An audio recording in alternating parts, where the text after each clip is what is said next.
கர்நாடக மாநிலத்தில் கன்னட அமைப்பினரின் வன்முறையால் தமிழக லாரி ஓட்டுநர்கள் பெரிதும் பாதிக்கப்பட்டுள்ளனர்.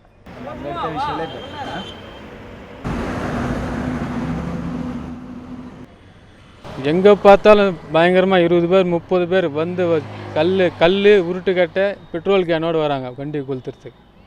அவங்க இருந்து தப்பிச்சு நான் வந்து சேர்ந்துட்டேன்.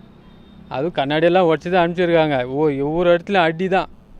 என் மகனே தமிழ்நாடு காடி எள்ளி போகலே அப்படின்னு சொல்லிட்டு ஒரே வண்டி கூட விடுறது கிடையாது.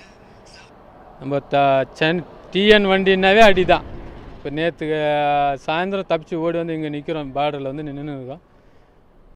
கண்ணாடி உடைச்சி டிரைவர்களை அடித்து துன்புறுத்தி பல பேர் வழிப்பறி கூட செஞ்சு வழிப்பறியில் வந்து பணமெல்லாம் வண்டியில் வந்து வழிப்பறி நிறுத்தி எரிக்கவா பணம் கொடுக்குறியான்றதை கேட்டு தொல்லை பண்ணி அடித்து இப்போ வந்து நிறைய பாதிப்பு இருந்து வர்த்தகம் பார்த்தோன்னா ஏகப்பட்ட கோடி ரூபாய்க்கு லாஸு. எங்களுக்கு பர்சனலாகவே எங்களோட லாரி மட்டும் சேதப்படுத்தினது மட்டுமே 200 லாரிக்கு மேலே சேதப்படுத்தி ஏன்னா மிகப்பெரிய இழப்பு நாங்கள் சந்திச்சுக்கிட்டு இருக்கோம். இதை உடனடியாக நம்ம அரசும் கர்நாடக அரசும் மத்திய அரசும் இது தலையிட்டு இது வந்து ஒரு அடக்குமுறையோடு அடக்கி எப்போ பார்த்தாலும் இந்த லாரிகளையே வந்து குறி வச்சு தாக்கக்கூடிய கர்நாடகா மனப்போக்கை வந்து மாற்றுறதுக்கு முயற்சி பண்ணணும்.